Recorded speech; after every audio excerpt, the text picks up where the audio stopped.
Hello, ladies and gentlemen, boys and girls. I hope you are doing well. Welcome to the fifth and final game of the Quest of Champions 2023 Heat 2, ran by the wonderful, illustrious, 90% beautiful Warrior Lodge. I'll let you decide who the 10% who isn't.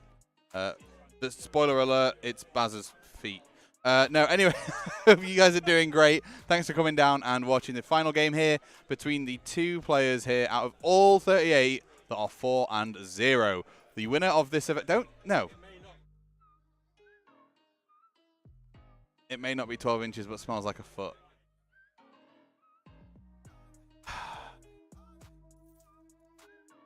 Both of these players are 4-0 this weekend, and the winner of this will determine who goes home with the Mace of Champions.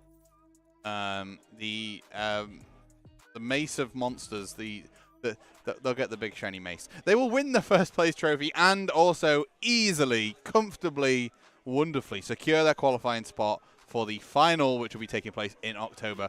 If anybody at home is interested in playing in any of these events here at the Sanctuary Gaming Centre for the Warrior Lodge, they also get a 50 quid voucher for here. Banging. God, can I win? That's good. That's good. Yeah, I'll take all that. That is a incredible prize pool. Good job, team. Yeah, we got Fabian versus Phil. We had Fabian on last game, playing against Ryan, where he just outmaneuvered with the boats and shot off what he could.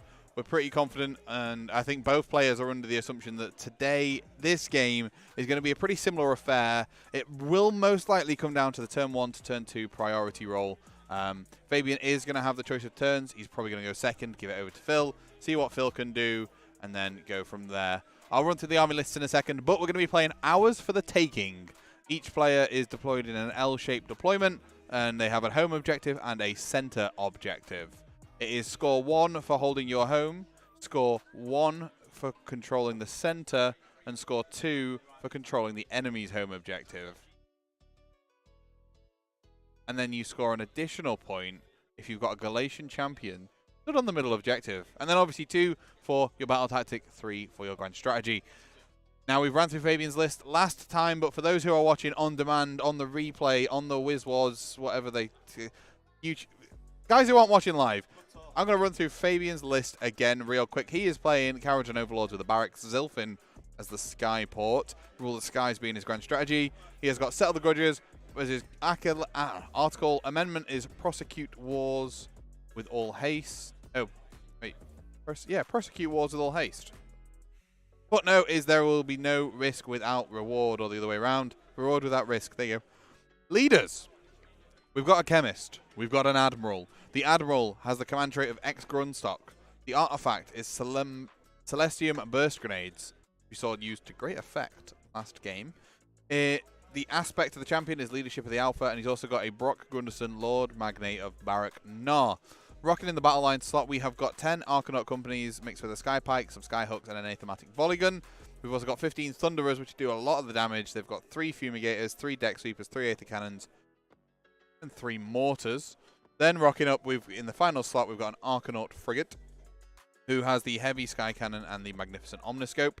2 units of Engine Riggers to help support these guys and fix them back up.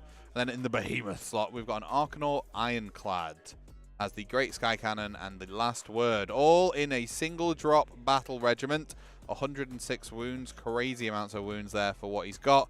And we're going to be seeing that play into Phil's Slaanesh list. He didn't access Slaanesh.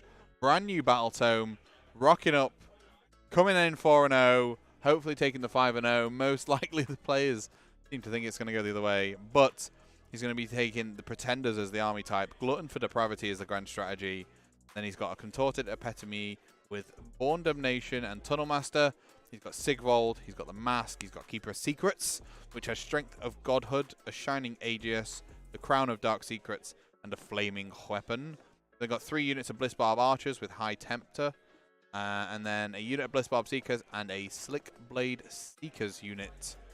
All, again, actually in a battle regiment, bar the Mask.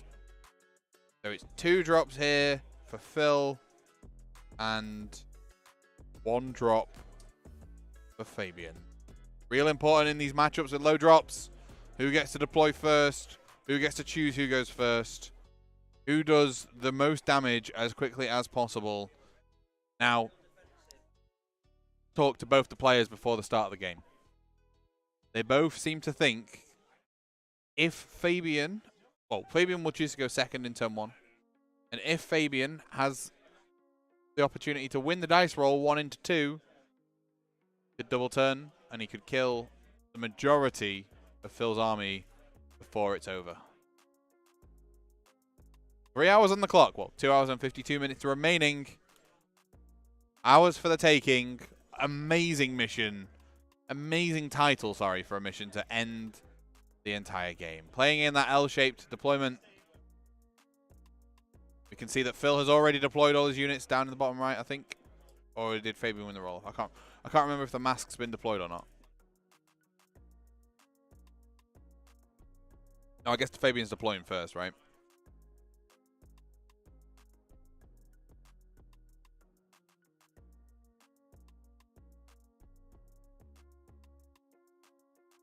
I hope you're all doing well. Thank you for joining us. This game could be over super quick. It could be over super late. Whom knows? It could go one way. It could go the other.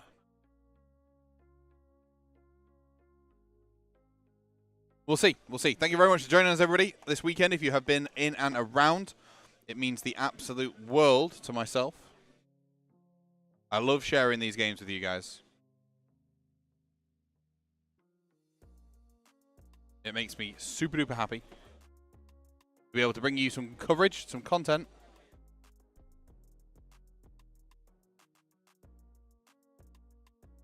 I like to sit, share, enjoy with one another. We get to watch two giants battle it out to see who will win.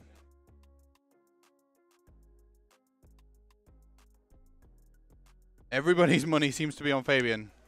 My money is on the goodness of the game. Guess we'll see who will win. Basically putting everything inside all of the units. Keeping them nice and garrisoned. Nothing really for Phil to be able to shoot properly with those bliss bobs. I think they're essentially talking the game out. Which, if that's how they want to solve it, that's fine. But I do hope they end up rolling some dice. Because it's a dice game, right? Everybody's sort of written it one way in the stars. They've decided this is the way the game is going to go. But dice are fickle mistresses. It could go one of two ways. It technically could go 3 ways. It could be a draw. We don't know. I guess we're going to see shortly.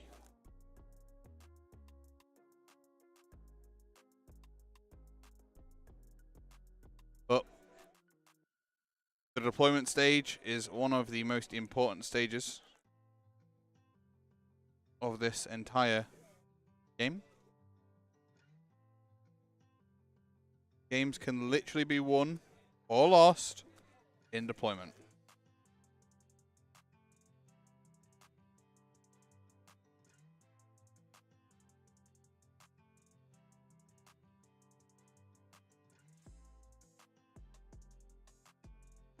We'll see who gets to go for a big W. Players just talking through their army lists here. What happens, how they work, what they do. Having a good laugh, having a good smile, looking at potential ways out for Phil here. What can he do to improve his chances at winning this game?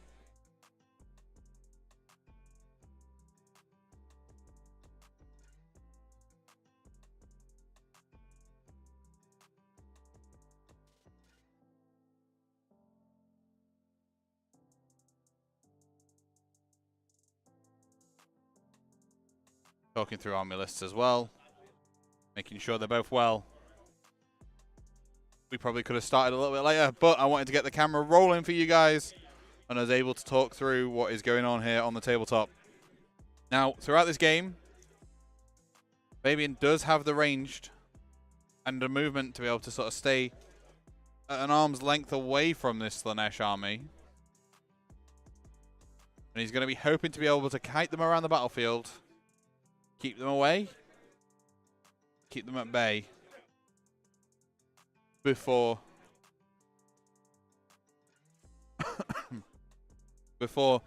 getting into combat. He's going to try and avoid that unless he has to. Phil would absolutely love to be able to lock these units down in combat. Absolutely love to be able to do that. Ben's got his shoes on. Stand by.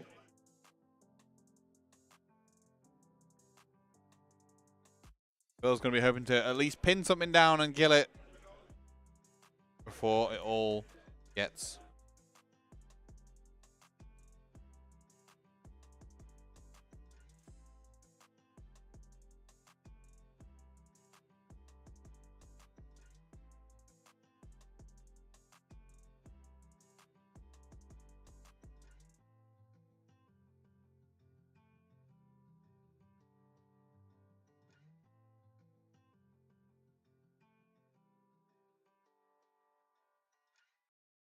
Phil just asking all the relevant questions that he needs to ask here.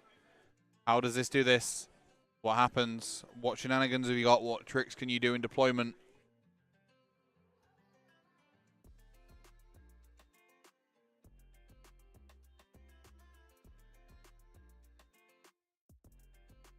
How do I win the game here? That's what he's got to think. And he gets gifted turn 1. Fabian moves up, and he moves up onto those objectives. He's got to go forward. Or controversially, he doesn't. He sends a unit, sits it on the top. Did you just go buy one?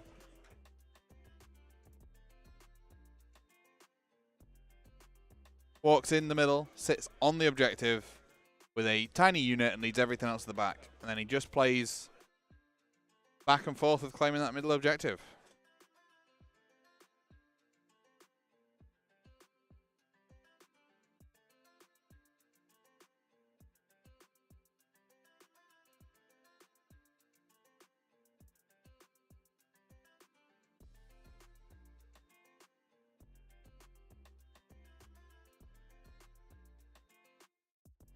I am currently folding up the raffle tickets as well. 600 raffle tickets. The raffle prizes are strong.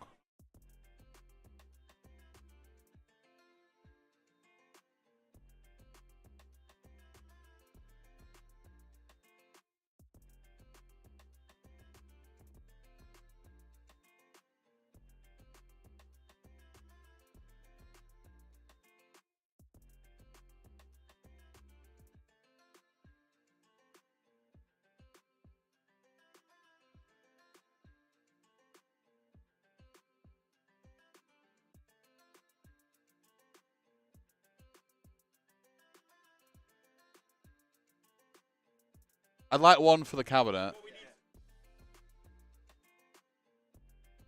More than welcome to. Yeah. Yeah, without a doubt. Well, we'll sort it all out.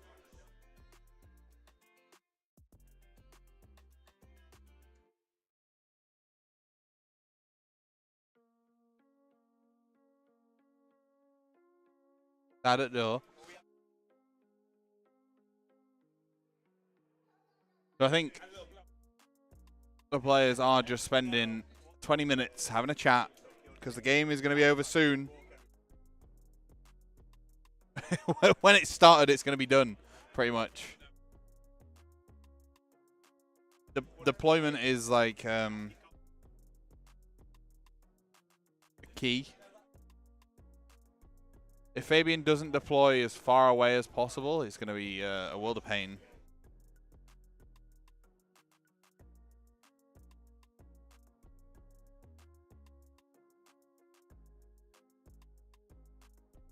They've not even started deploying yet.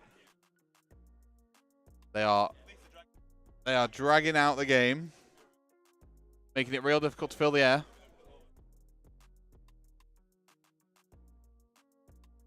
Basically, it's just going to be cat and mouse throughout this whole game.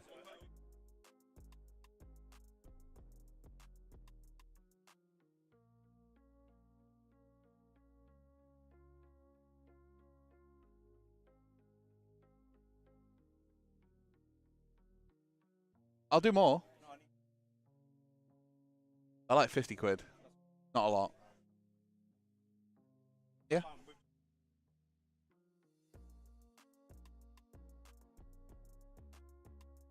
None. I didn't get a chance to get them. I was going to buy them after lunch.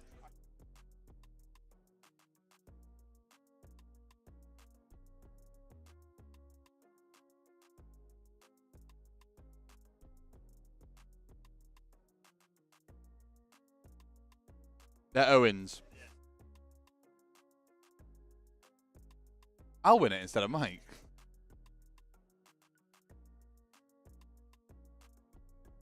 Anyway, talking through these army lists. How does Slaanesh play now? How does Slaanesh play now? A proper glass hammer. They'll hit you hard, but they'll fall over. Uh-huh.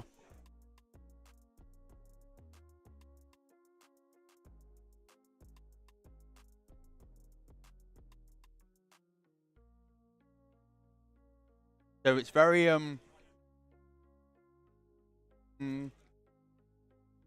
they don't want to be in elongated combat. They want to charge a unit, kill it, charge another unit, kill it. They don't want to be bogged down. Yeah. They don't want to be bogged down. They have got an incredible double turn.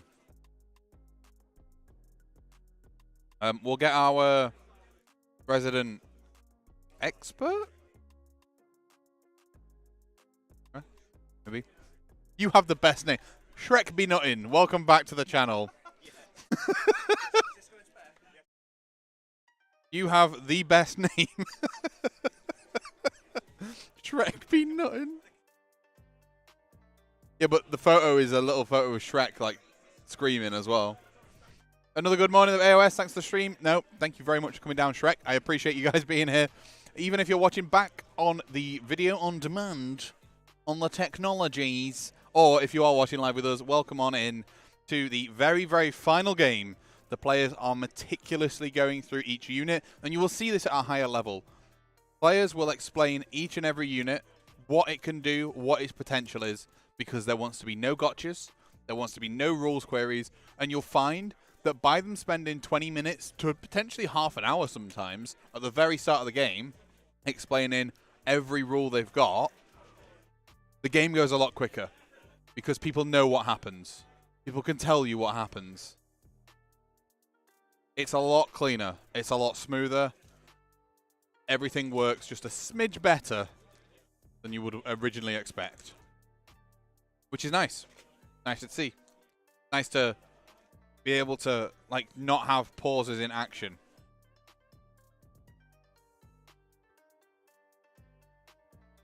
Going through and explaining. Sorry, 1 second. Fabian explained first how his army worked. Phil is doing the same. And I understand depravity has changed. Does it stick around now? You don't spend it? Okay. It's like a stacking thing, though. Yeah. Depravity. Coming in. Okay. It's a nice little resource, that. Counting all the moolah dollar cash drug money. All the drug money. I like counting money. Welcome back, Dan. Hello. Let's try not to break my audio again. Yeah. Well, majority of this stuff, Phil's not going to have a save, so there'll be no saves.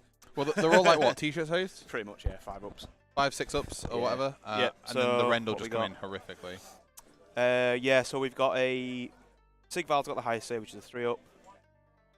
Everything else, the Blissbarb Archers are a 6. Keeper Secrets is a 4 with a 5 up ward by the looks of it. Yep, Shining Aegis. The Epitome's 5 up, 2 up against Mortals. Too bad. 2 up ward against Mortals? Yeah, just against Mortal Wounds. That's cool. Yeah. The Blissbarb Seekers and the Slick Blade Seekers are 5 up save. So yeah, they're pretty much t-shirts. Okay. So the rend and the high rend that we've got coming in from Fabian will just Shrek these things. Essentially, this game comes down to... Turn 1 into 2, right? Yeah, pretty much. Or how fast Phil can get to 36 depravity. So to explain how the depravity works now, so if you get to 12, your -1 to hit across the army. Yep. You get to 24. Your 6s to hit are mortal wounds in addition. Okay. And then 36 plus, the entire army gets a 5-up ward set. So it's yeah, it's really good, but it's getting the depravity. So the way you gain depravity's changed now. It used to be half-killed units, didn't it, or wound models now. So now they have a thing called euphoric killers, which is you pick a Slaanesh unit and the enemy unit you're fighting with, so within 1 inch, sorry, and you get depravity through how many wounds you cause to that unit. Okay. So it's only 1 unit now. Right. There's a couple of ways you can get Extras. extras. So there's a spell, which I think he's got on one of these. Oh no, he hasn't. He's only got flaming weapon. Wait. Oh yeah, he Born has of Born of Damnation. Damnation. There you go. So that's when it's cast, you roll 6 dice, and if 4 plus, you get depravity. Right. I think that's all we've got, isn't it? Yeah, I think that's it. So yeah, it's going to be quite tough for me. Was it? I did. Oh. So we stole your raffle tickets and then didn't give you any. Yeah, I was going to buy some and then you just sold out. Fair enough. Well, that's bad. Yeah, so it's going to be quite tough for Phil to get to depravity because his grand strat, he needs to have 36 depravity by the end of the game. Right. Which is going to be hard to do as soon as he starts losing units, which he will do. Obviously. Yeah, I mean, I've already said that we're going to see these units move up. They're going to just claim the objective, and then they're going to get flaked on. Like. Yeah, so the Slick Blade Seekers can run and charge. They move 14, so they can move 20 and then charge, which essentially, I'm guessing Fabian is going to have the choice. Oh no, they're all in a battle reg. So no, they're not. The mask isn't. Ah, yes. So he's a drop. But she deploys after everything's dropped, so she deploys 3 inches away. Yeah, but she counts as a drop. She does, yeah. So Fabian will get the choice because he is a battle regiment. Whether he just ignores the mask or not. So, for me, I think I would deploy her quite close, so he's got to think about what he's doing with her. Or he could just deploy her on an objective. How good is she in combat? Incredible. She's okay. She's okay. She can choose to have 9 attacks in combat. Right. Instead of a ward save, I believe it is. But I think she's 3s and 3s -1/2 damage. So she can chop a little bit, but she'll not kill any of Fabian's units outright, I don't think. 6 wounds t-shirt save, I assume. 5, I think. Even worse. Oh, she does have a 4-up ward. 4-up ward. Yeah. Well, inherently or just in combat? Yeah, inherently, I believe. I think she basically chooses to. I'm just going to open the app. She chooses to. 140 points is really. So you can either add 3 to the attack's characteristics or heal 3 wounds. Okay. She has a 4-up innate ward and she can run and charge. So she's always got the 4-up. Yeah. Okay, cool. No, actually, they're both 1-drop. So the Endless Dance, after the deployment. Guys, first person to lose a hero or a monster. Thanks, Baz. Lose a hero or a monster. Go on. Yeah, so after deployment, so they're both 1-drops. Dying down. So, Bill, come on 1 down. second. Oh. I was going to say I need to turn this down because it's just... Yeah, he's so loud. Yeah.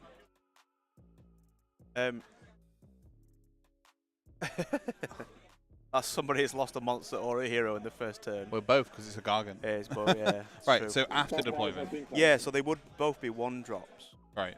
It'd be interesting to see... Well, Fabian won the roll-off. Oh, yes, so Fabian... I mean, he's going down right now. Yeah. He's probably tailing the Arcanauts onto the back of that objective or close enough that they can just move. Yeah, because the interesting thing with this is you start so close together as well. You literally start 9 inches away. Or you can start 9 inches away because of the battle plan. 11. No, it's... Oh, yeah. Yeah. Oh, yeah, 11. Yeah, you start 11 away, but you start 11 away. Walk into combat, essentially. So, yeah, it'd be interesting. Yeah. I think Fabian's going to take first turn anyway. Do as much damage as he can. You think he's not going to... He's not going to give the turnover and then just wait to see what happens? No. Okay. If it were me, I would do as much damage as I can to Slaanesh early. I mean, he's got an easy battle tactic turn 1. We saw it last time. It's the like the Alpha Strike one. Yeah. Kill a unit. Kill a unit. Yeah. Yeah. with all these T-shirt saves. Which he can take out a unit of Blissbob Archers with 1 unit of Thunderers. Can he fly high out of combat? I believe so. Yeah. Grim. Yeah, because really the main threat in Phil's army is actually those Blissbarb Seekers. They're the ones. So there's a lot of overlapping kind of minus stacking in the army. Yep. He hasn't got as much of it, but usually you see like the Blissbarb Seekers. So if they cause any wounds to the unit, they're -1 to their save rolls. For the rest of the game, or just that phase? Just for that turn. Right. There is also a Shard Speaker that can. He's not got it in the list, but on a 4+, you can minus another one. Yep. To their save. And it's minus saves. It's not rend. No, yeah, exactly. Plus, then there's a rend on top as well. So, yeah, it's yeah. I think it's Fabian's to lose, absolutely. But yeah, it'd be interesting to see how Phil does, or if Fabian gives it away. But the thing is, I don't think if Fabian gives it away, Phil can charge in turn 1. Yep. And that's where Phil wants to be, which I don't think Fabs is going to give it away. I wonder if we're going to see Fabs basically take out those 2 units of Seekers straight away. Like, yeah. So kill the big unit and the little unit in the turn, and then all you've got really is you got a couple killy heroes, but you've got to get through the Ironclad and shit. And on the turn 2 bounce back, you're just going to throw out your Thunderers and just kill stuff. Yeah. I mean, obviously the Sigvald can do a bit of damage if he gets a high roll on his charge. Yeah. He gets the attacks characteristic of the charge roll, not his add 3 to charge. But what are the little trophies for? They're the qualifiers. Oh, okay. They're the medals this time. Yeah. You. Tiny trophy. So you tried. Tiny trophies. All right, so we're just measuring out now to see what the threat range is of all of this stuff. The mirror has gone down. Rain piece, right? Yeah, the Fane. Yeah, I've not bought one because my army doesn't really see any use for it. What does it do? So you can take D3. I think you can take D3 with mortal wounds, and you get +1 to hit and wound. Right. On a character, I believe it is. Okay. Pretty much it is. Is that it? Oh, that's pretty shit. It obviously blocks line of sight and stuff like that, but I've not found a use to actually buy one. So here we go. Impassable. It's impassable. So you can summon from it. Right. Which is interesting. But only for the demons. Yeah. Yeah, there you go. You can sacrifice a 2+, add 1 to hit and rolls for the rest of the battle. Yeah. Oh, that's okay. I mean, I guess if you do it turn 1, right, you can always recovery. I'm assuming what he will do is probably do it on the Keeper Secrets. Yep. You can heroic kill anyway. Oh, sorry, no, that's the artifact of power. If you throw an artifact in it, so you can use it instead of suffering. So you can do it for the next hero phase by taking a wound, or throw an artifact in to get it for the rest of the game. Might be worth sometimes taking the one of the command entourages and sorry. Just get the extra artifact. Yeah. Though the relics are so good in this battle tome. It's putting quite a lot in one place, though. It is, yeah. The thing with this matchup as well, it's quite a bit of a hard counter to Phil's because it shoots. Yep. I rend. Yep. Phil's artifact's almost useless against KO because they don't really want to be in combat. Yeah. I mean, obviously he's got the engine riggers and whatever else, the balloon boys, but he's not going to have much after he's finished shooting. So, because they've got an artifact where like I was saying before about Marathi, where they just go right. That's only got 1 attack on your profile. Of course, yeah. But I can't see how it's going to come into effect. Yeah, it is really stacked against Phil. This, I think. But they knew that going in, didn't they? Yeah, they both did. Full disclosure, chat. Both the players approached me before the stream and said, hey, do you really want to stream this game? My response was, why? They were like, because we think it's going to depend on who wins the roll off for turn 2. Yeah. And then it will be over. Like, it will pretty much be turn 2 priority, shake hand.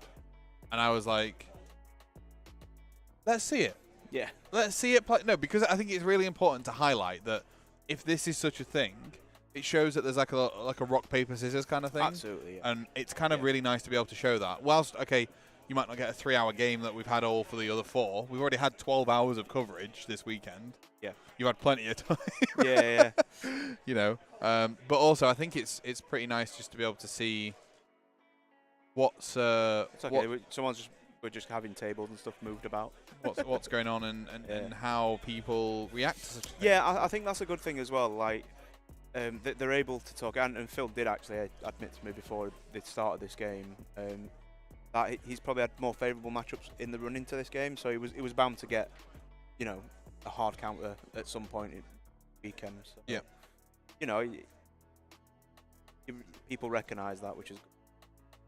Yeah, it's nice to be able to see that, you know, there's just a lot that these players. I mean, I talked about it last game. You know, Fabian showed a really, really good like moral compass with all this sort of stuff.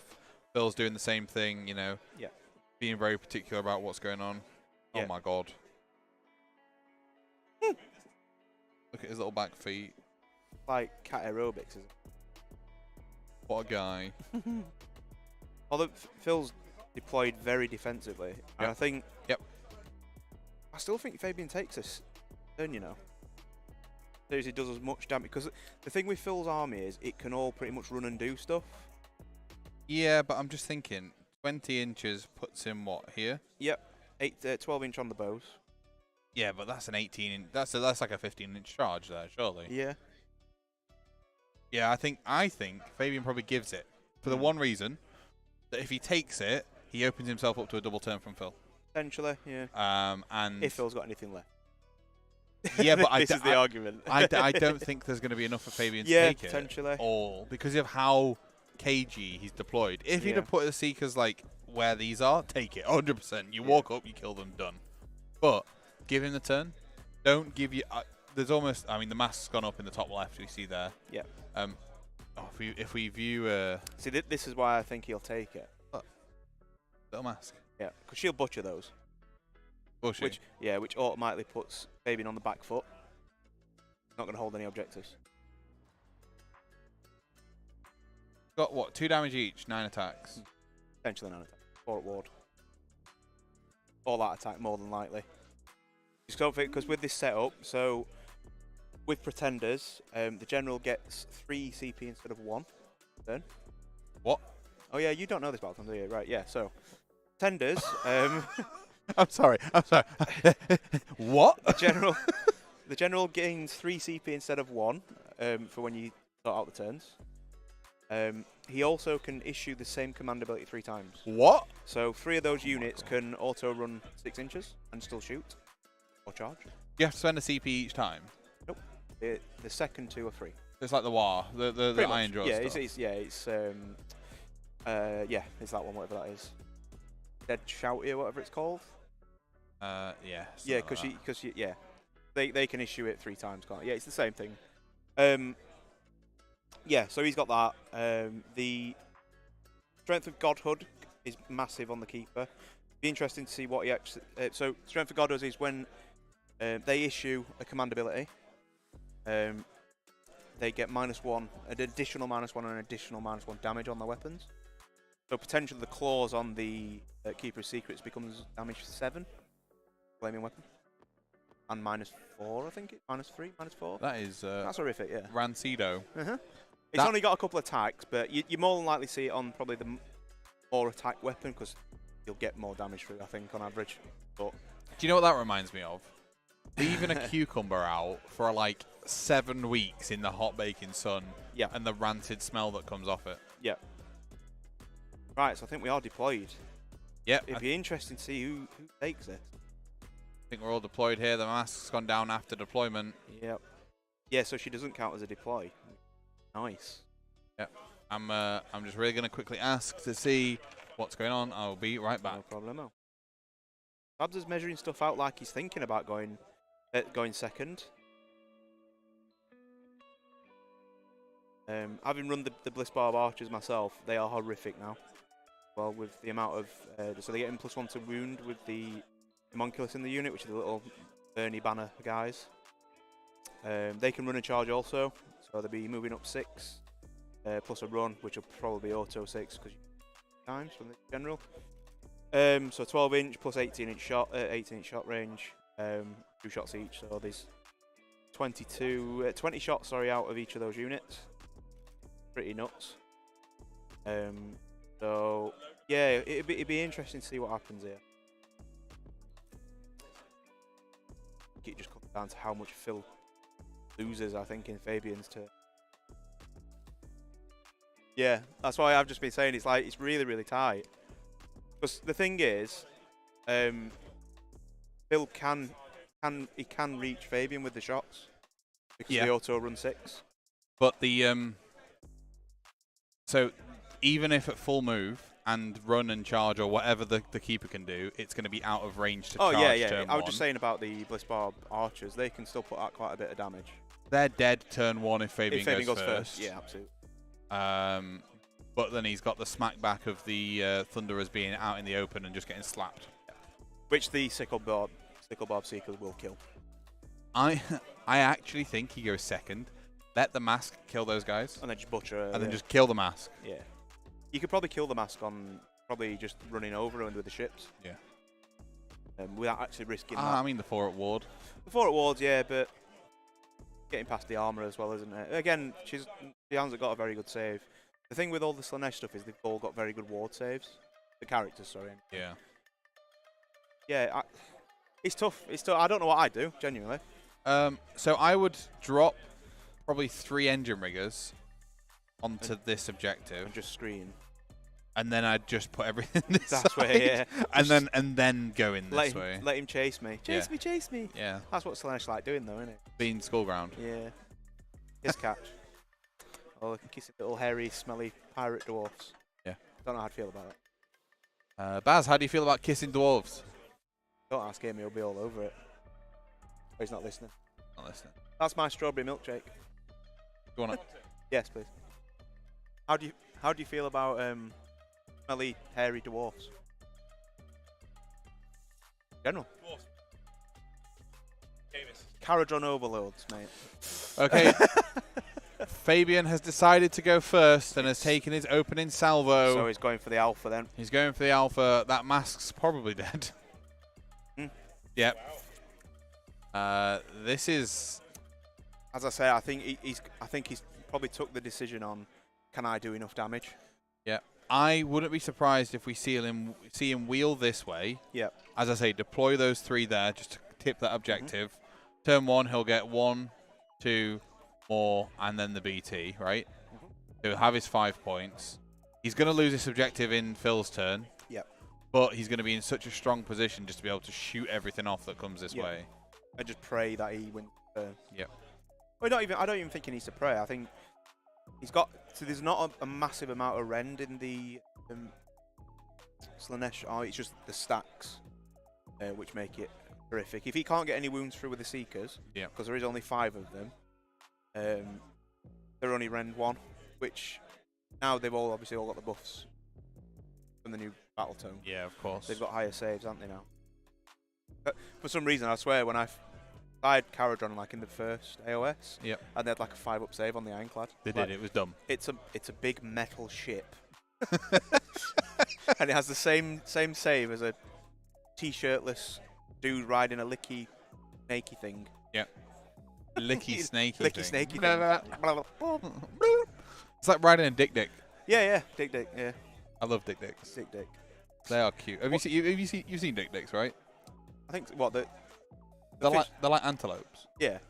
They've like got 2 sets of eyes. One of them's just patterning on them, and the one's their actual eye. Right. They're cute as hell. They're like little antelopes. Basically, these reminds me of spiky dick dicks. I wanted to convert a Slaanesh army and have the Seekers as slowpokes or licky tongues. Right. Okay. Yeah.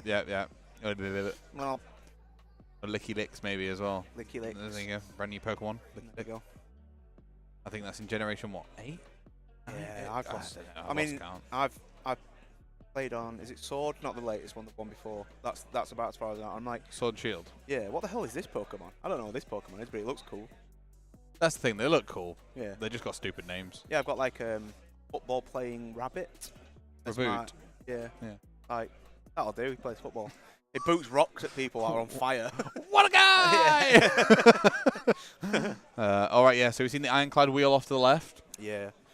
That mask is really not long for this world. No, I think it's a really easy first turn. 2 VPs. Yeah. Got to make sure. I don't know. Does he have to make sure he holds 2 and more? Probably. It's 2 VP that he'd be dropping if he doesn't. Is it really worth keeping the engine riggers around that whole time? Yeah, I'd say I don't think. I think because he has got a lot of outreach with maneuverability, I don't think he has to worry about hold 2. Yeah. Because essentially Phil's going to be banking on a double turn. This doesn't surprise me. I did Yeah. say he was going to wheel this side, didn't I? And just sort of stay there, do nothing else. It doesn't. Is it drawing on the screen? It's not drawing on the screen. I've been drawing this entire time, and it's been disconnected. Amazing. Of course, I restarted the computer, didn't I? Yes. Whee. Squiggle, squiggle. So, not that there was any video evidence of it, but I definitely said that he was going to do this the whole time, didn't I? I did say. No, you're lying. What? No. I did say he was going to do this. He said he was going to play something.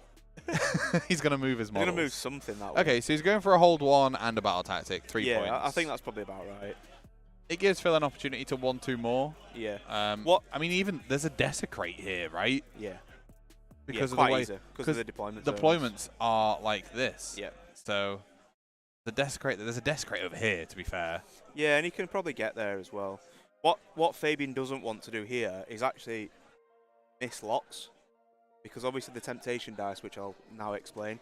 So essentially, Phil can swap in a temptation dice. So offer the temptation of the Slaanesh gods to swap any misses. So any miss hits, miss wounds, failed saves, 6.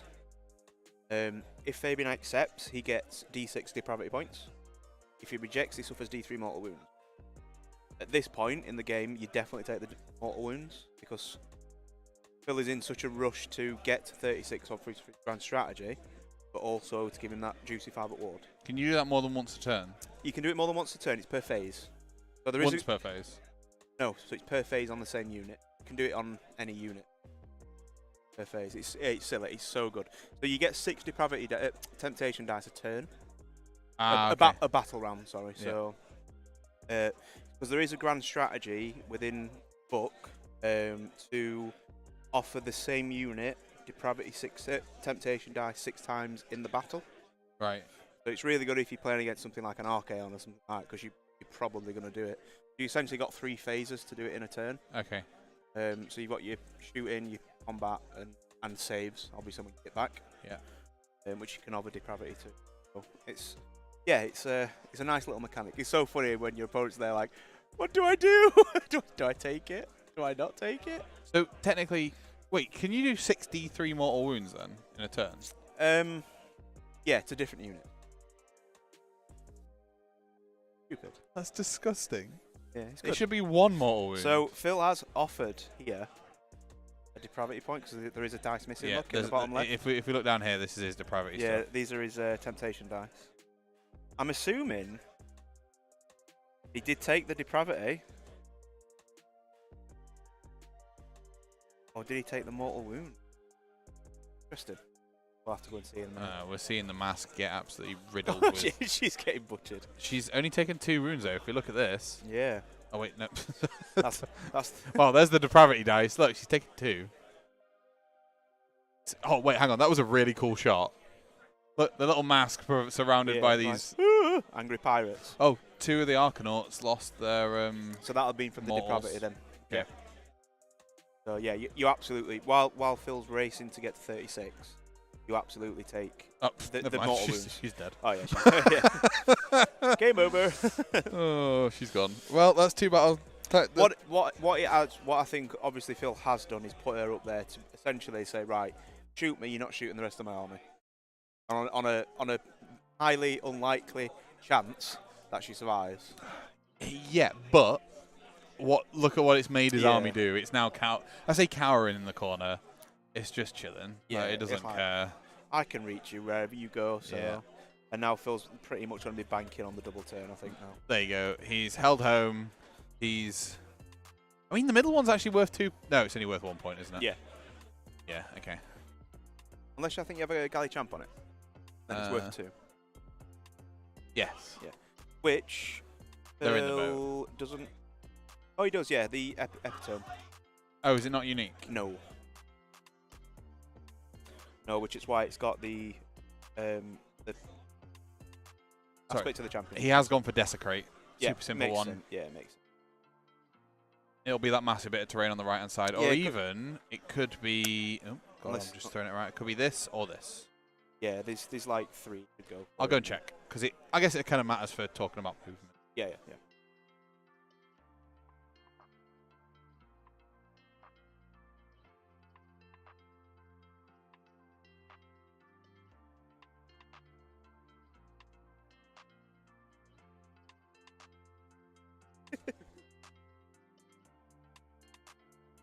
Yeah, it is indeed that bit on the right-hand side that we see on the battlefield. He's desecrating that land. Yep. I wish you'd tell them to update their CP as well. Because they both got 0 CP apparently. Yeah, I've told them not to worry about it. Because it's fine. basically every time they update it, it refreshes the page. Fair one. Yep. Well, you Um, can see Fab's CP anyway. Yeah. I am going to be rebuilding that app from the ground up. We look at the close cam. Can we see it? No, it's cropped off. Okay. I will be rebuilding it from the ground up so it's more user-friendly and quicker. Amazing. And eventually, at some point, it might go out there. They keep changing the game, though. I can't be asked. Might be to a point where we buy little iPads for everything. Don't get Little me started. tablets. I mean, I've got like 6 of these. Yeah. I used them when we streamed the War Machine World Championship. When they took us to Belgium, and myself and Kitty went over there, and we streamed 5 tables at once, and we gave each table an iPad. Well, not an iPad, a Fire tablet. Yep. And just went, hey, use this to update your app because it will update the live stream. What we want. Yeah, there's 28 tables a week? Yeah. No, you've got 38 players, so you've got. I'm just thinking the amount of tables with pads we need for the table. Oh, 24. There's 12 6x4s, 12x4s. So there's 24 tables, so there's 48 players. 48. Yeah. Plus yours and yeah. Yeah, that's right, isn't it? So we need 24. Well, no, we need 24. That's good. Yeah, but you can always borrow 3 of mine. 4 of mine. We'll see. We'll see. Anyway, that would be quite interesting, but Yeah, so- I'd have to get that app finished first. Yeah. So Phil has issued the automatic run, so that's why the 3 units have pushed up 12. Yeah, I mean, he's got to, right? Yeah, he's just got to get as much as he can in. And now Phil's got to decide what. I mean, I guess Fabian's also got to decide what he's doing. If he wins the battle, if he wins the turn, can he get into a position where he can kill those Seekers? If not, he just stays out the way for a little bit longer. Yeah, that's essentially looks like what he's going to just going to push out as much as he can. Protect the shooty Seekers, I think. Yeah. That is what's going to get through the high saves if they even have high saves. Although I think he's actually put them at the front. Yeah, he's put his small unit at the Yeah, front. these ones are the Bliss Barb, aren't they? Yeah. Look. See Sigvald go down. Surprised he hasn't, like, outflanked Sigvald. I don't think you can do that anymore. Oh, can you not? No. That was a really cool thing for him. Yeah, so the keeper still has her ability, which is the fight again. But it's only once per battle now. 3. Okay. Which is potentially what Sigvald does. Yeah. I think what Phil's got to do is essentially push everything out, which he obviously has done. Pray for the goal. Right. He's gonna score on points. He's gonna hold 1, hold 2 or more, Yep. and battle tactic. Yep. But he's not gonna hurt any of the Kharadron just yet. They're just too tanky, aren't they? Yeah. I think turn 2, looking at it, that's a stretch, but I reckon he can get there. So the Bliss Barb moves 16 and can run and shoot still. The archers. Right. 12-inch range. So there's 32-inch threat range, which I think it should be all right with. Well, there you go. Hold one. Hold middle. Battle tactic. Done. 5 and out. 4 and out because he doesn't hold his opponent. There's no hold more. Oh yeah, because it's hold 2. Hold home, hold middle, hold enemy. You want some? Go on It's then. dime stuff. Dime is best. Yeah, okay. So I guess we see who priority roll goes to. Yep. It's a 6. That'll be Fabian then, because he wins ties. Yep. Not what Phil wanted. Nope. I mean, I guess he just Fabian to go second, right? But do yeah. At this point, there's no real need for Fabian to go first. Nope. I think he just lets Phil take the turn, right? What's Phil going to do? Sit at the back? And then Fabian lets himself open up into a double turn potential. Yep. Phil's going to get 4 more points maybe this turn. Yeah, but Fab can just move where the hell he wants. Yeah, sorry, I meant Phil's going to get 4 more points this turn. Yeah. Well, that's what I mean. As soon as Phil pushes out, he's going to open up the big blob of castle at the back to just get shot to hell. Yep. He's not going to lose a model this turn. Good as the Bliss Barb archers are, they're not. They can't lift a ship for turn. Especially an Ironclad. Especially an Ironclad. Which has engine riggers on it, which will heal it. Yeah. Yeah, it's. I think you do give it away. Yeah, I think you have to. But Fabian's put himself in a position where he gives it away. Yeah. I think whoever wins that roll gives it to the other person. Yeah. Yeah, because you're forcing Fabian to. Yeah. Be interesting to see where he would move if he did. He could probably quite easily desecrate himself here on the right hand side. So he could just desecrate this bit here. Fabian. Yep. Yep. Or that bit. Yep. Or probably even that bit. Yep. So that's if he did go first. I don't think he is. But there is. Yeah, he's going second. Look, 'cause he's got 3 CP. Yeah. Yeah. Yeah, he does go second, right? Yep. Absolutely. I'm just going to go and update the app real quick.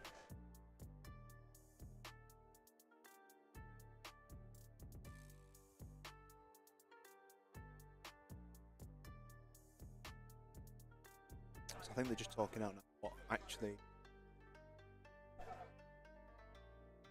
What they're have they?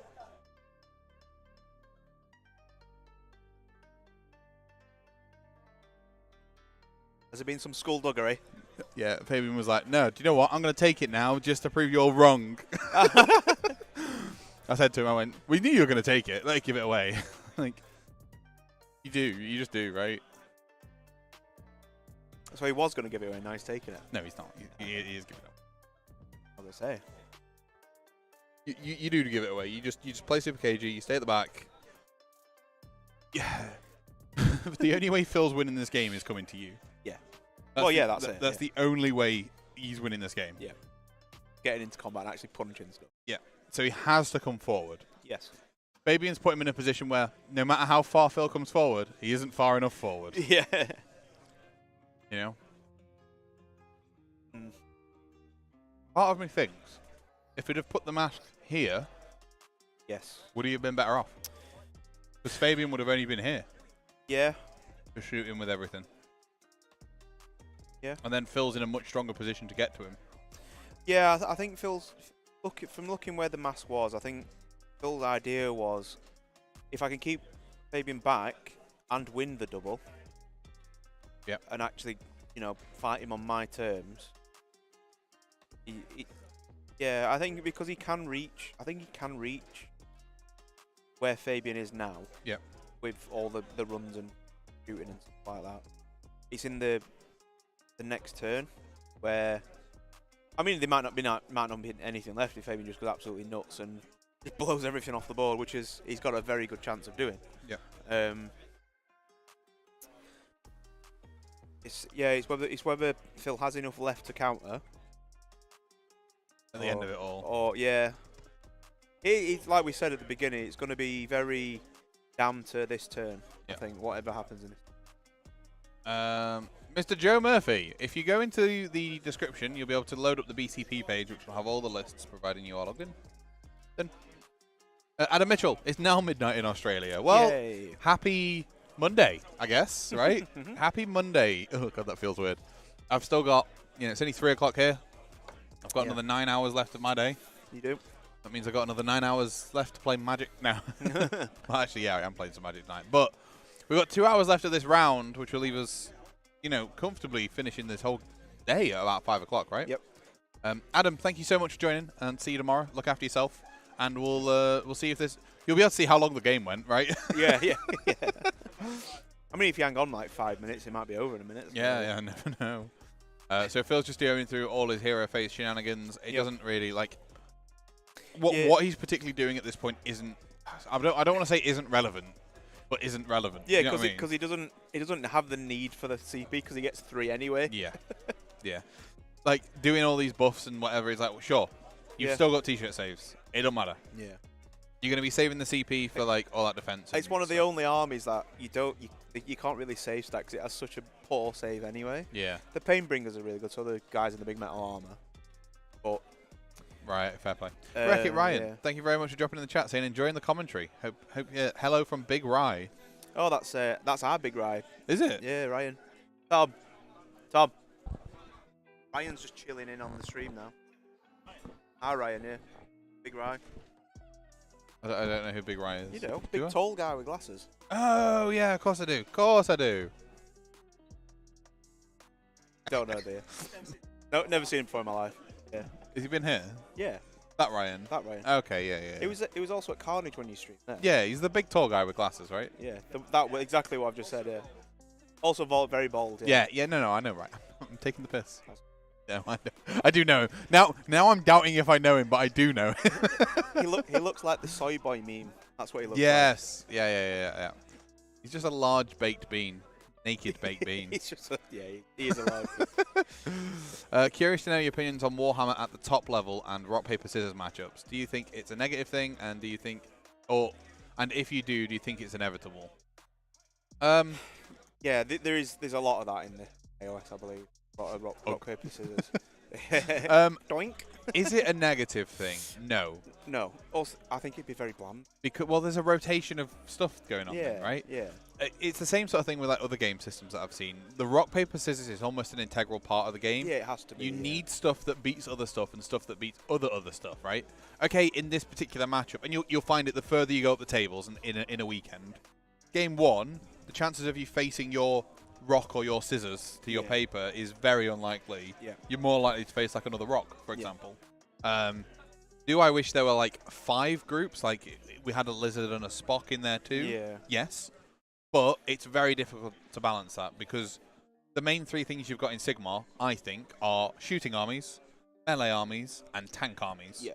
They are the 3 things. There's not very many armies that do all of those. No. Very well. Yeah. They might do it mediocre. Yeah, like they won't do it Stormcast. super well. Stormcast can do a bit of everything. Yeah, without But that's doubt. what they're basically designed to do, aren't they? So. Yep. In terms of gameplay, like they're practically the Space Marine. Yep. I mean that's basically what they are. Yeah. I think at the very, very top level, I think rock paper scissors it becomes more down to list building as well. Then. Yeah. Because all these players are super good at the game. Well, this is the thing. Like you look at there's 3 very similar Slaanesh lists here. 2 of them are not in the top half, I believe. Yep. So it's obviously the game's always down to play. Matchup dependent as well, because like I said, Phil's already admitted that he didn't have an easy run in, but he had favourable matchups to get here. Yeah. And like now we have got the rock paper scissors situation with. Again, it's almost a complete counter to Phil's army. Yeah. So. We'll see. I think it's tough for Phil because he's almost setting himself up because he knows he has to push out, but he's pretty much going to lose most of those units in Fabian's turn.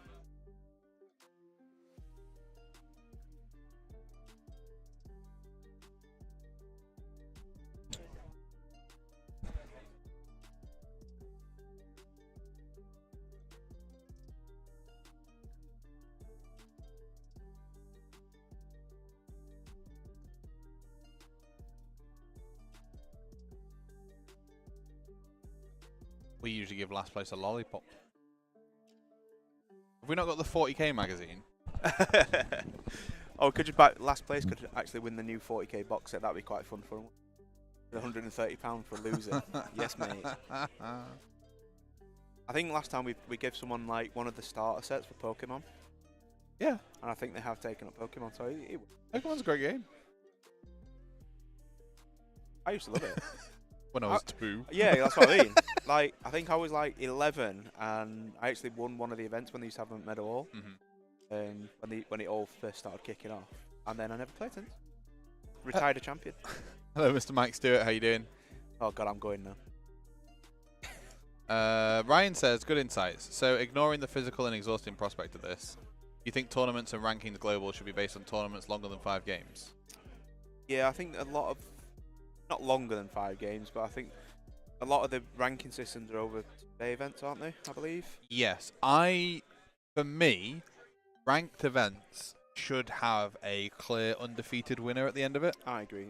So if you are running which isn't always possible, right? No. So it's number dependent, obviously. 100%. Yeah. Like the moment you go to 50 players, you need 6 games. Yeah. And 6 games is super long, but you said ignoring the physical and exhausting prospect. So, I mean, I would run it. If I was doing such a big thing and running 6 or 7 rounds, I would do Friday night, Saturday, Sunday. Yeah. And I would encourage people to take the Monday off work to just recuperate. Yes. But in terms of that, I think each ranked tournament should have a definitive winner at the end of it. Yeah. And then be ranked, and that will be classed as ranked. I'm not talking like with a minimum cap. Don't do it with 8 people after 3 games. Yeah. But do it like 36 upwards or something like that. That was where I would sit with it anyway. I think with one thing, having multiple people on multiple 5-0s for what it does do, it kind of takes away that, the whole submarining element, because you have to do the best you can. That's the only argument I'd say towards it. It also creates a bit of disparity in secondaries. Yeah. So, okay, this is as a mid-table noob, I'm not going to take offense to this because I'm going to say it myself, but it might cause offense to other people who sit in the mid-table. Yeah. Right? I mean, I'm going to blow my own trumpet. When I used to play loads, I was mid to top. But you don't really care about the tiebreakers. If you're not in the top, if you're not in the podium, you don't give a shit. Yeah, right? That's pretty much how it works. So if you are ending up with 2 players that are 5-0 and they draw throughout their thing and their tiebreaker is coming down to X, Y, or Z, they will always make an argument that the tiebreaker should have been something else that was in their favour. Yes. And that, I think, just creates a bit of negativity towards stuff sometimes. Yeah, it's hard to manage. I know, Mike's in the chat. One of the events he went to, he was like the only 5-0, but didn't win the event. I don't understand. Soft scores. I don't understand how that works.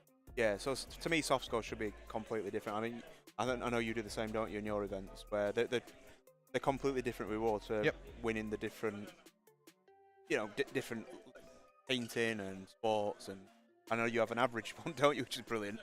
Yeah, perfectly average player. I have loads of awards when I do my events. Yeah, so which is amazing. I keep my sporting.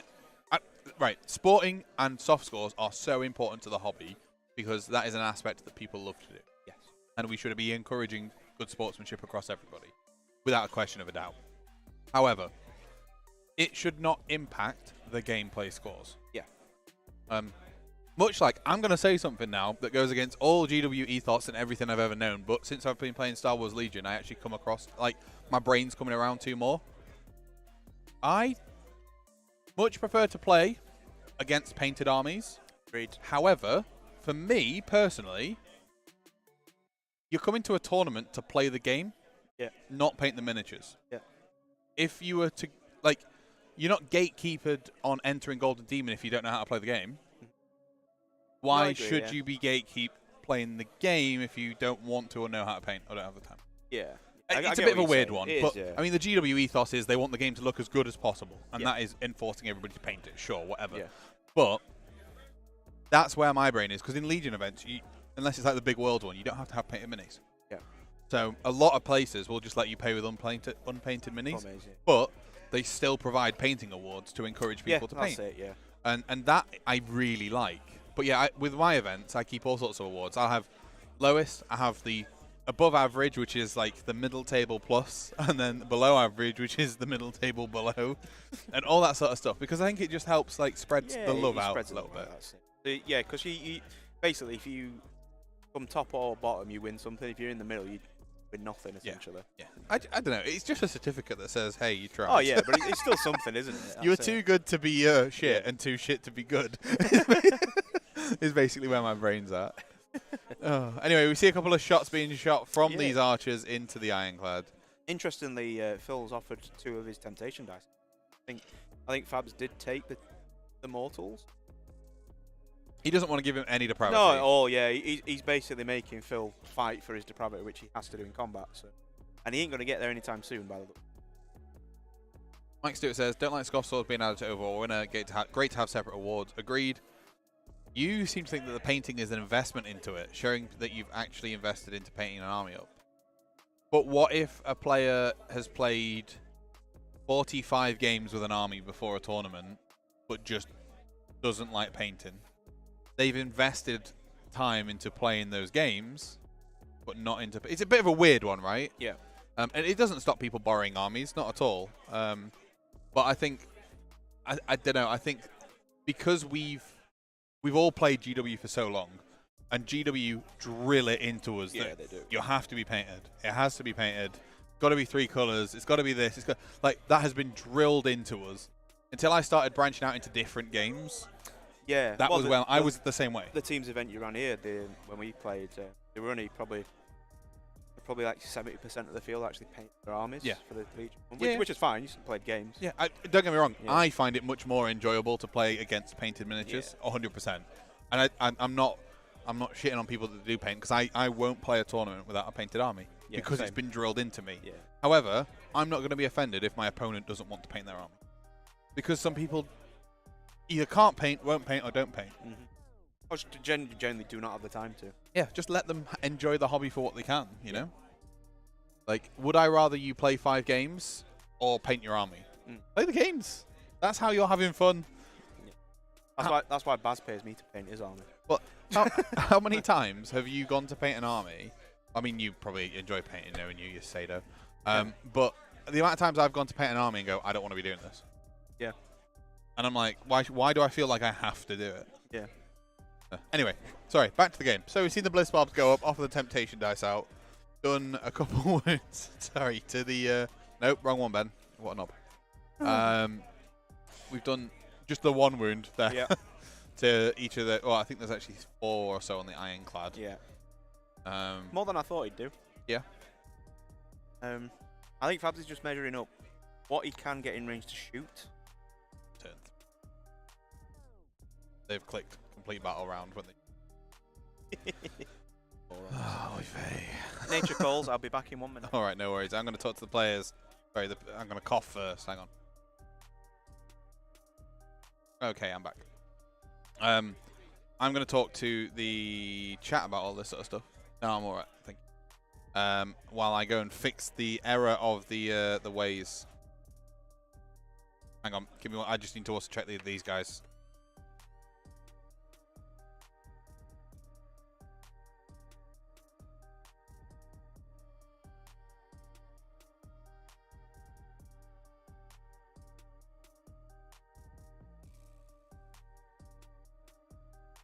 Okie dokie, I'm back.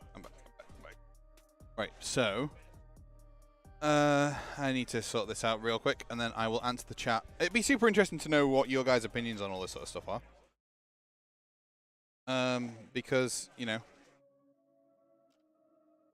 I just like to talk to people.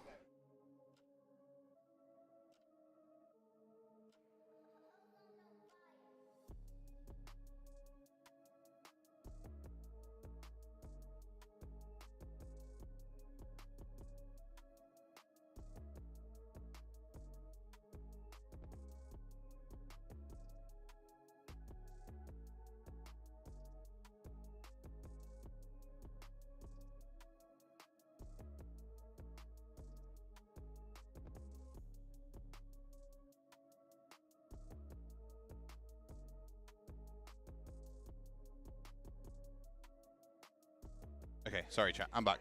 Had to sort some stuff out. Right, and I've got to delete those, and it'll take us back to turn 2. On the overlay, should do. Turn 2, please. Yeah, desecrate their lands. Sorry, cutting maneuver chosen by Phil. Got it with a champion on the middle, and then desecrate their lands chosen by Fabian. Obviously, for that bit on the left-hand side, not a problem. Going to start opening up some fire. If Fab's turn goes from turn 2 into turn 3 in his priority, I think it's going to be all she wrote. Now, Excessive says, problem is not everyone goes to an event to win. Some people just go to play new people and get 5 games over a weekend, so paying to do that, playing against grey plastic is garbage.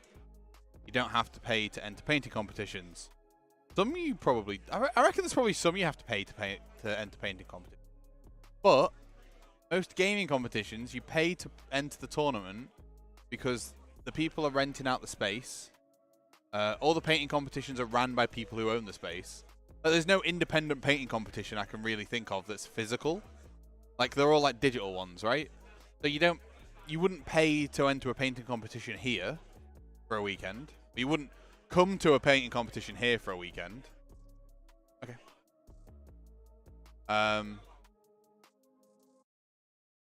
Would you? Don't know. Maybe. I don't think playing against grey plastic is garbage. I just think it's suboptimal, personally. You know, I much prefer playing against painted stuff. But not everybody wants to paint. I don't think that's a problem.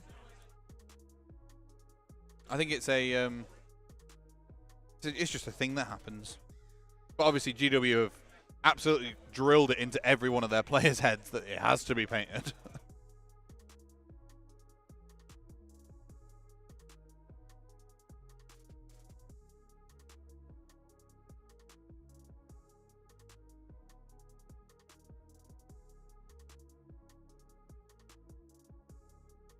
Golden Demon, for example, you pay to go there. Yeah, so but you have to pay to get in, right? But my point is, you pay to get in, but they don't like get arsey with you if you don't know how to play the game. Because it's a painting competition, not a gaming competition. Right? I'm just playing devil's advocate here, guys. I'm not looking for an argument. It's just a nice little discussion.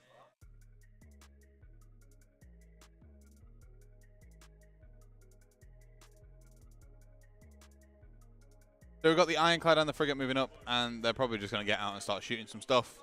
Wouldn't surprise me if we see a couple of units lifted here, and then if there is a double turn, that's when it's going to be a little bit painful for Phil. Yeah, you don't enter Golden Demon and then get told or get shouted at because you don't know how to play a game, or you don't know how to... You don't have a gold ticket or a golden trophy for winning, you know? Yeah, but the reason there's other stuff to do is because who would pay for a painting competition? Like, that's my argument. Is the reason...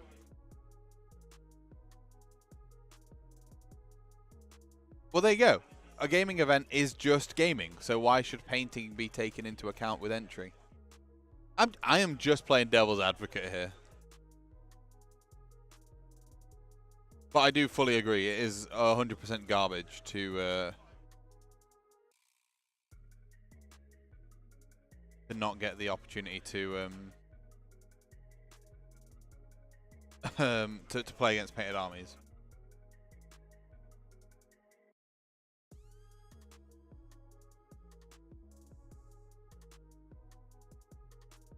Alright, so we've seen some of the archers lifted so far.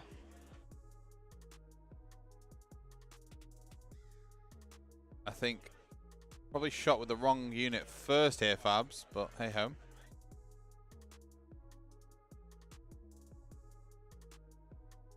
Shots going in.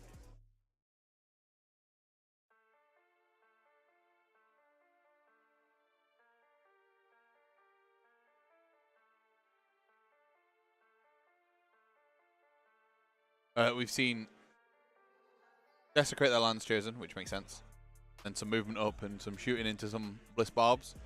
I said this game will go very quickly if Fabian wins 2 into 3. you'll start removing units. Yeah. Yeah, they are. I agree, Excessive. An event and a tournament are two different things. So an event implies it is, for me anyway, implies it encompasses and includes everything. Painting, gaming, pooing, whatever, right? Pooing. Pooing competition. Who can poo the best?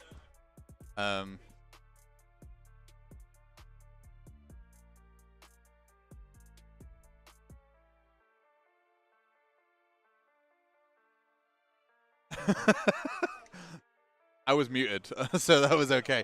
But it looked beautiful. Anyway, but a tournament should be just exclusively gaming, maybe. If there was no painting at events, meta chasing would be even worse.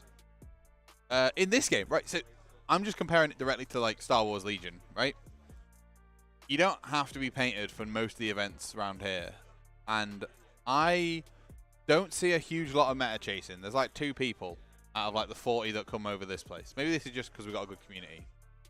People just play with what they can and either slowly get it painted over time, and it's nice to see it grow, or what. It's pretty cool. I think events and tournaments are different, definitely. I think the mentality that GW... I'm going to say this as a GW player. Right? The mentality that a lot of GW players have when it comes to... that we see at events and tournaments is, I want to win. And who doesn't want to win? That's fair.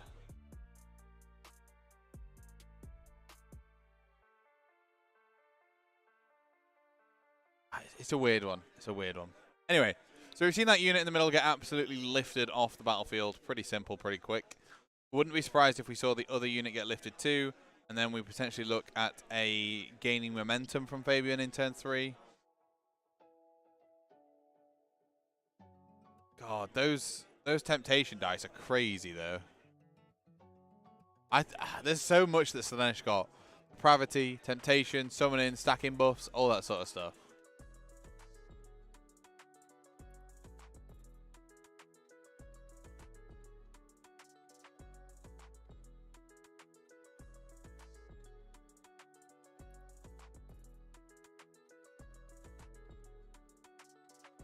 Crazy good. Has he only killed 1 unit? Or has he still got the ironclad to shoot and everything?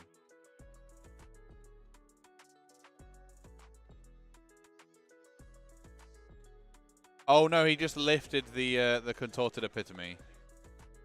Okay, he's coming back with his points this turn. He's holding 1, holding 2. Oh, sorry, holding his home and holding the middle as well. So he'll get another 4 points this turn.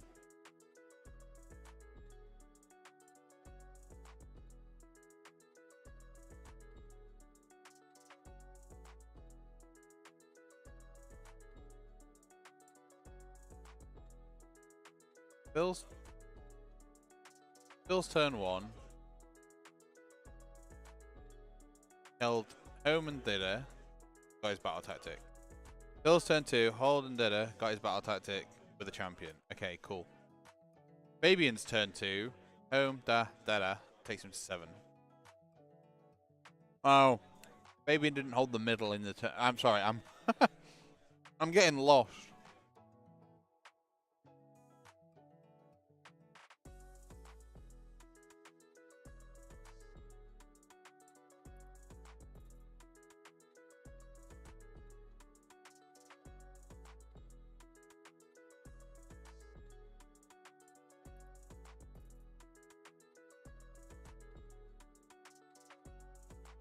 Anyway, so absolutely slew of dice coming out here. I think this is the amount of depravity points we've got. 11 so far for Phil.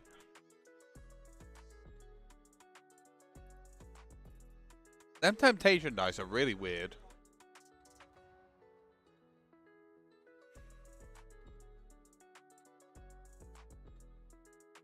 Oh no, that's the amount of wounds that unit's taken.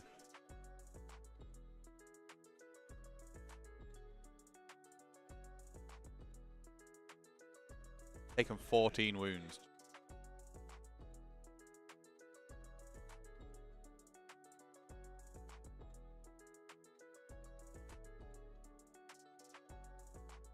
I really like those big casino dice. I want a load of them. And then we're going to see some lifted from the unit in the middle. You sure?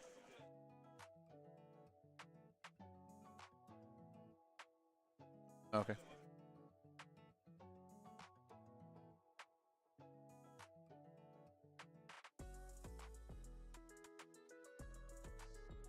And we're seeing the sort of final volleys coming in here from Fabian. What damage he can do.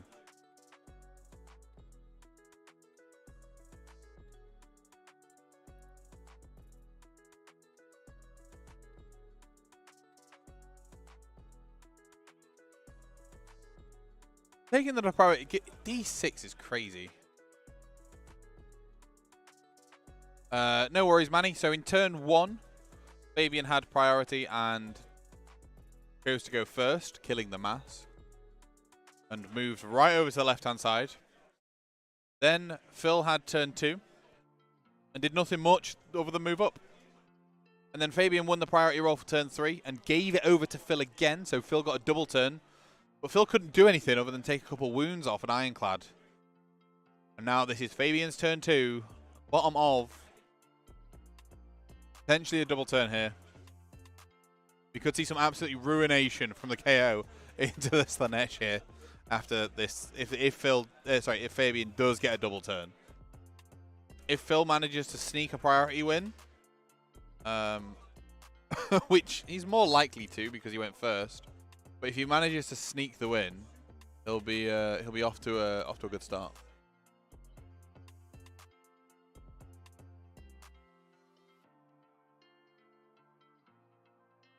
That unit in the middle absolutely removed.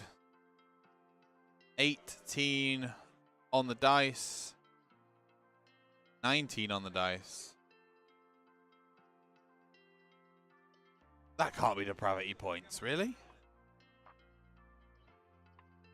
Oh no, that was the amount of wounds on those guys.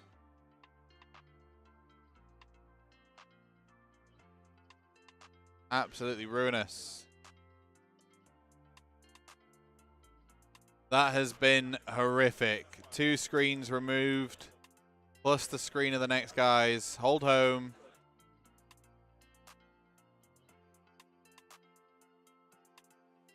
And his battle tactic for another 3, going into turn 3. Priority rolls a really big one, guys. Phil rolls in the tray, so I can't actually see.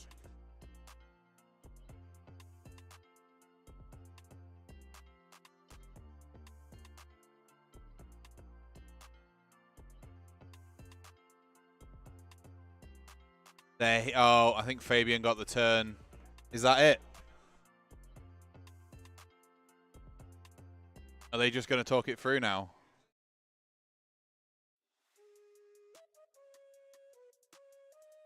I think that's it, right?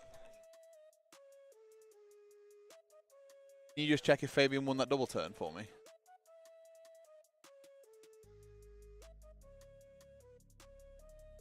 Sorry? Phil got it. Phil sneaked it out and held on. Oh, God. Okay. He doesn't give it over. He can't give it over. Exactly. Priority went first. Heals couple on the Ironclad. Can you find out his depravity points as well for me, please? He's what?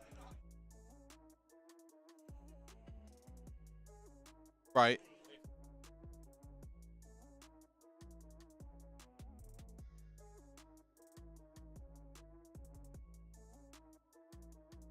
Well, the game... to be fair, I think... With the amount of stuff that Fabian's just lifted, I don't think Phil's got a lot to do. Okay, he can get those Seekers in, but they're just going to get shot. Got 6 depravity.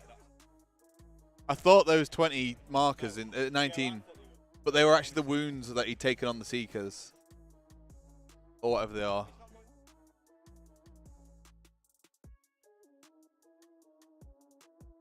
There is, yeah, if they go anywhere near that Ironclad, it's GG. But that's where the army is, right? So.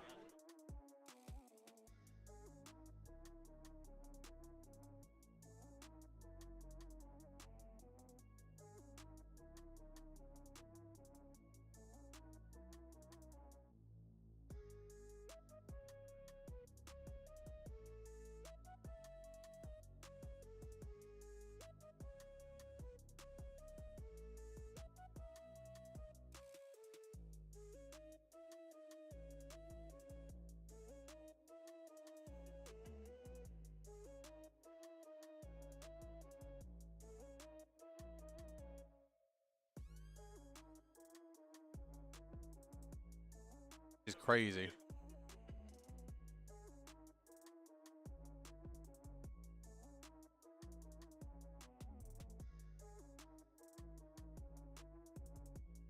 The grind feast, the grand feast, sorry, the grind feast. You imagine if it was called the grind feast? No.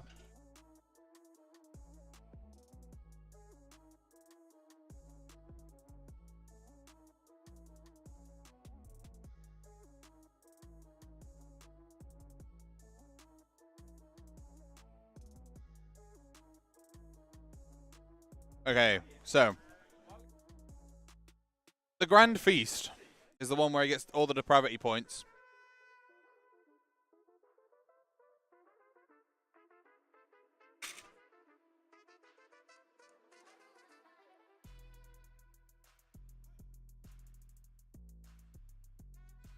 This is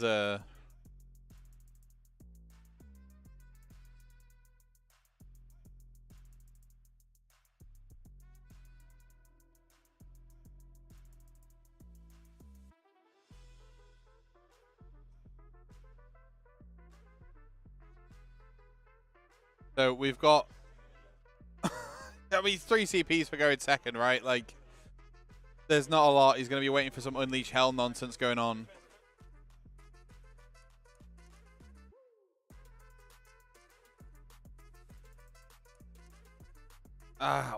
He's so far away from him.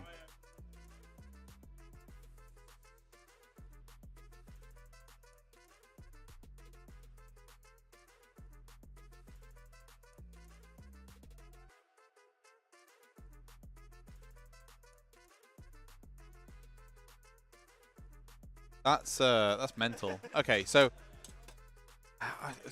I'm sorry, chat. The commentary is going to be really shit for 2 reasons. Number 1, I don't know what the fuck Phil's going to do. I just...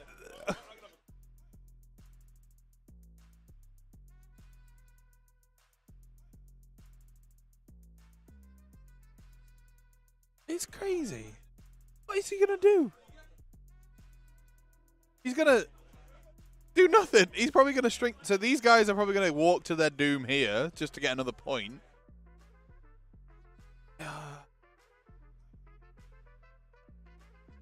He's got to get that Keeper of Secrets in before it gets shot.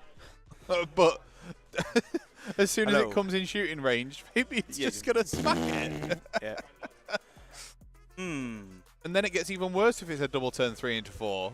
Well, I mean, at least they're taking it the full length, I guess. I wanted a quick game. Yeah. I think we all kind of saw this as being one of the quickest games. Well, I thought this was going to be a 25-minute game done. I thought they were going to take longer in deployment, which is why I wasn't bothered. That's those Necrons again. If they were taking 50 minutes to deploy, right? Yeah. I was like, sure, you crack on, right? Ooh, the Seekers have done their run and probably charge. So this is the big unit. I'm assuming the Blissbarb Seekers have got absolutely nailed. Oh yeah, reduced to nothing. That 19 wounds. That 19 that was counted was wounds taken on the Blissbarbs. Yep. They've got 4 each. There was a unit of 5. Yeah. So all they had to do was 20, and they were all dead. They didn't bother removing any models until it was all done. Can that run a charge? No. But what it does do, if it's within 6 inches, which I don't think it is, no. Reduces the attacks to collected unit. Oh. But Sigvald, strangely, is right at the back. I had thought he'd be up there and actually chasing after the ships because he has got the +3 to charge. Yeah. So, you know, he can charge 15-inch. He still has to be within 12 to do it, but you get +3 to the charge. Still has to full send this turn, right? Oh, yeah, absolutely, yeah. Absolutely. The game is won or lost in this turn. Yeah, because Phil's not going to score with his grand strategy unless he just absolutely butchers units now. To be fair, those Seekers can if they hit and wound everything. It's wounds caused to the units. Obviously, Fab's got his saves and stuff. Like he was just saying in there, taking the wounds on the from the temptation dice, because the engine riggers heal the boat, so he'll just take the D3 mortal wounds all the time and then heal D3 back. Yeah. So yeah, he's struggling to get his grand strat. Yeah, I don't know what he does here, Phil, apart from full send. He's got to, hasn't he? So those, do they get any pluses to charge? No, they just can run and charge. Right, they have to, and I don't think it's possible, end more than 6 inches away from that ironclad. Yeah, I'm not too sure what's going off with Sigvald. He just seems to be protecting him. I'd be full sending Sigvald in there. Yeah. The reason I say what I say is because there's going to be an unleashed hell from this thing, and it's got the last word on it. Yeah. Yeah, which so game overs everything basically. Yeah. What's the movement on this At keeper? 14. They might have actually just moved up. No, that's more than. Oh no, he was getting those charges. That was the charge. Yeah. Phil might just be able to grind it out and stop Fabian getting onto objectives. Maybe. He's got to have units left to do it. Yeah, and because of the small charge here, he can't wrap where he wants to wrap, so he's going to struggle to get a lot of these in combat. Yeah, well, they have got 2-inch range on their weapons that count. Right. So they can fight over the top if they're sideways. And if they're alive. Because there has to be an unleash hell here. Yes. Look, Fabian's getting his dice ready. So the last word is that shoots twice? Let's pull it up so I get the exact wording right, because I don't want to give you guys like some ultimate lies. Yeah. The last word, at the end of the enemy charge phase, you can pick one enemy unit that finish a charge move within 3 inches of this model. The model can shoot at the unit with a Great Sky Cannon, Great Sky Hook, or Great Volley Cannon. Now, they didn't end within 3, but there is still an Unleash Hell that you can do. Yeah. Which he is doing.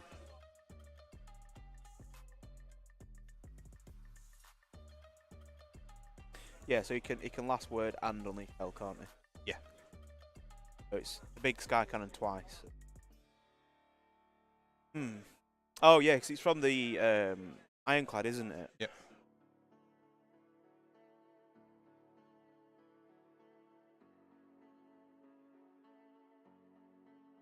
I think they're just measuring out whether he's actually in 3 inches. Still probably shouldn't have been, but I think they are just measuring. Got to measure within 6 as well, right? Yes. Yeah, because obviously he's got that many guns on top of it. But this is what I was saying. I don't think there was a world where... Cup of tea, please. I'll have a can of Iron Brew. Iron Brew. Iron Brew! 32. Do you remember that advert? Oh my god. Iron Brew, please. I don't know why that was so confusing. Bless him. He looks like he's always confused. Yes, he does. Yes. No. Is it? And just ding.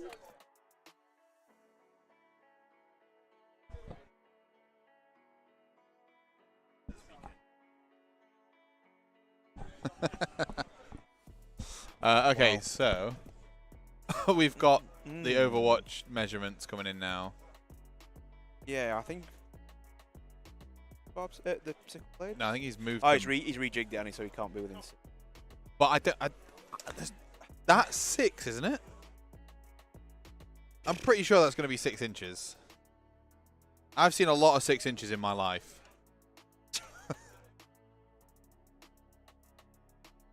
Yeah, I still think you just go for it.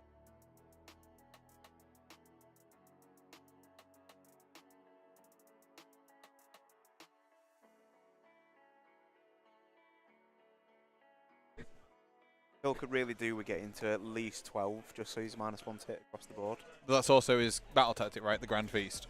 Yeah. Isn't that get 12 this turn? Yeah. Does it get up to or just get 12? 12 or more. this turn Yeah. has to be on 12 or more or claim a total of 12 It has to do. They have to do at least. They have to generate 12 depravity. Right, okay, there you go. Thanks for the tea. Sorry. That's me popping some iron brew.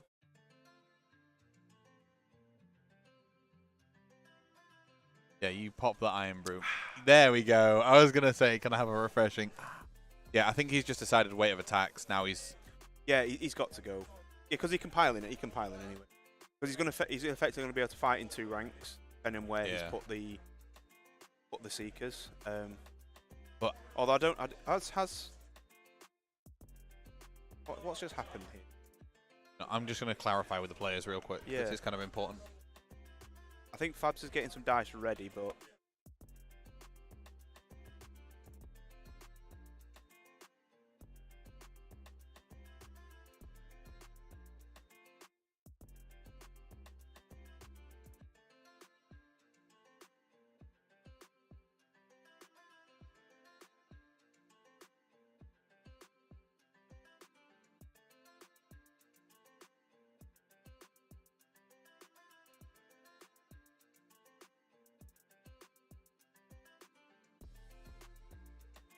Close. Hello, Bass. Dime's the best one. You don't like dime? I do like dime.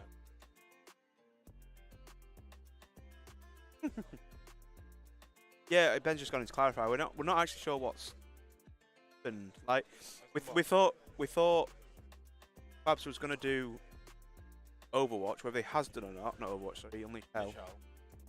But I'm not sure he has, or if he has, he's only taken 2 wounds. 2 wounds on the serviced away sickle. I'm assuming that's what's happened. Yeah, but he'll have got that on the ironclad, which is it's 3 inches, so he's not actually gone into 3 inches for last word. Yeah. So, would you like to know something? Go on. The game finished 25 minutes ago. Ah. They're just playing for the stream.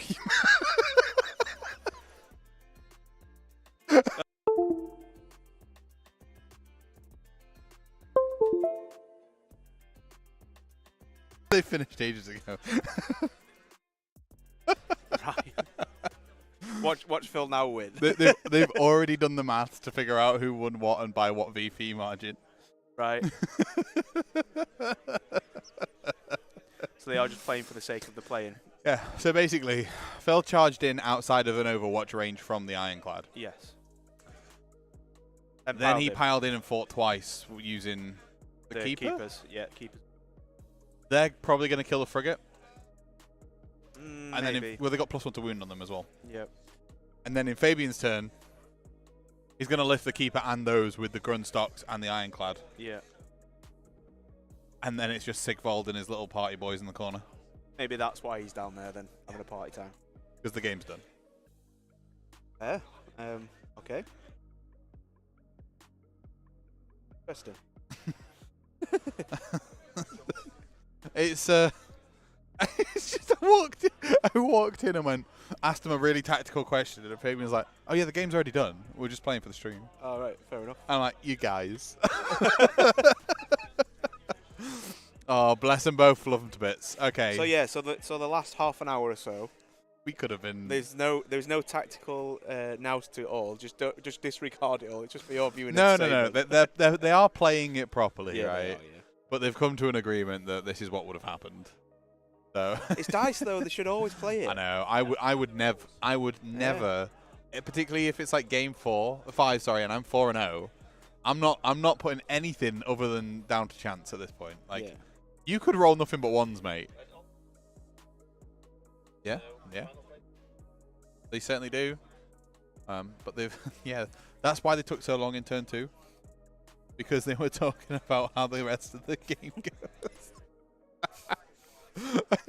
Bless them both. I love them both to bits. Thanks, guys. Appreciate you for the content. So, we'll see. on that note, then.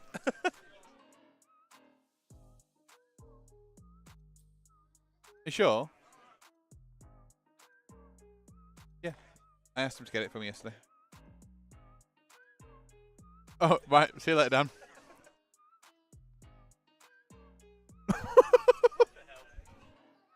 Well, I mean, why not? Thank you very much for joining me, Dan. Okay, so we're seeing now the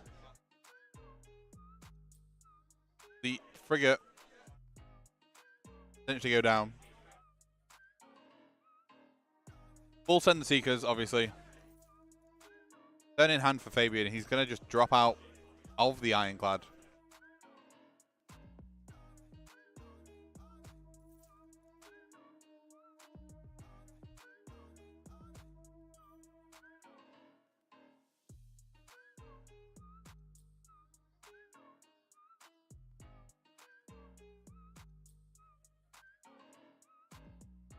Oh, hang on. When did they fight twice? Immediately after? So they haven't killed the frigate. The frigate is now doing... Sorry? But they got the +1 to wound and stuff. The frigate's now doing its melee back. And it's killed a Seeker.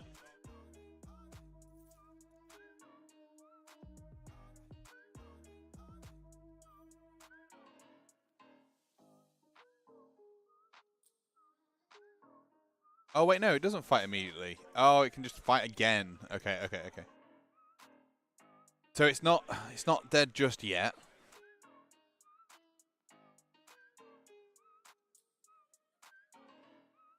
But it's taken 6 wounds.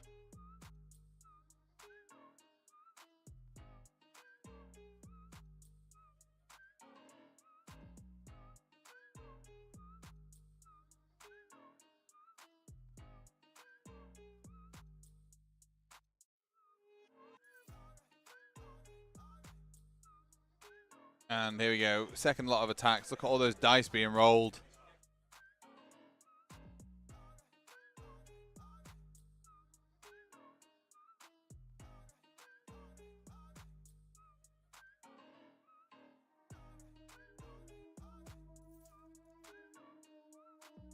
That is a lot of dice being rolled, team.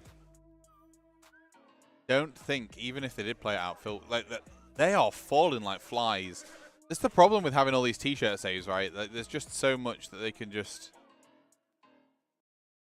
be annoying with.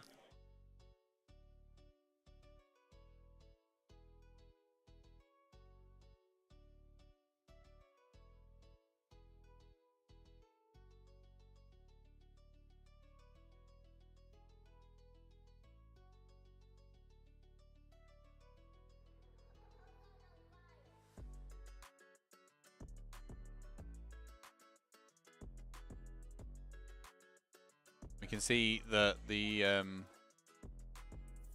frigate is just tanking some saves now. Takes another wound. Nothing but be annoying this entire game.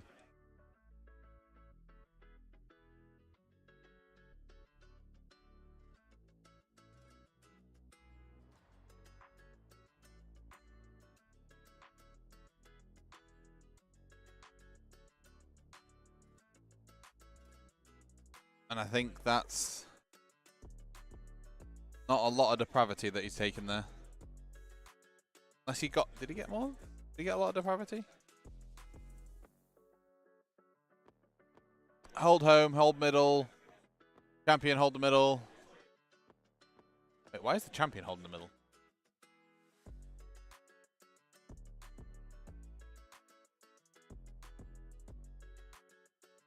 The Keeper of Secrets isn't a Galatian champion, is it? I was going to say, that's definitely more than 10 wounds, right? It's not like Slaanesh, it's not like got randomly 7 wounds or something.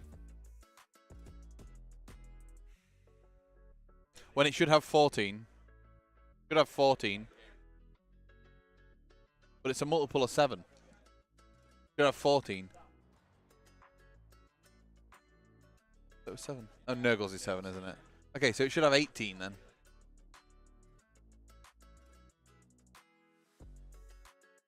No. No, I don't. Not anymore. After they announced the lion, I lost all. That was the last of my knowledge.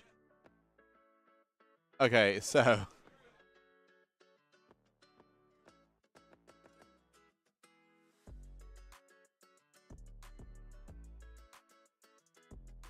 They're just looking at what can be done here. Yep, gaining momentum for hold middle, hold thingy, and then hold it with a champion. Then the battle tactic done. Then they go into turn 4. They're assuming, yeah, okay. So turn 3, this dies. Oh, sorry. Turn 3, this dies and this dies, right?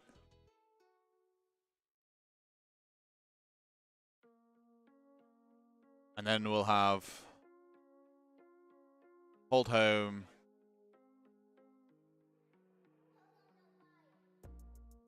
Hold middle. But Fabian will have hold home, hold middle, champion held, and whatever his battle tactic is, I assume.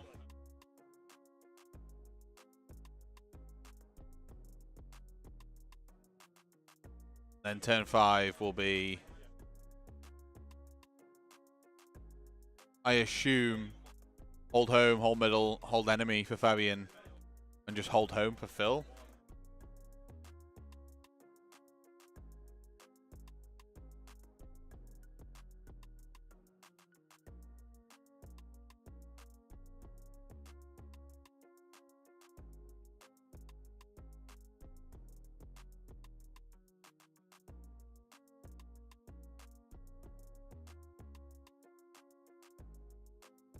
And there is a handshake, finishing 25-18 for both players. Thank you very much, guys. Appreciate you being here.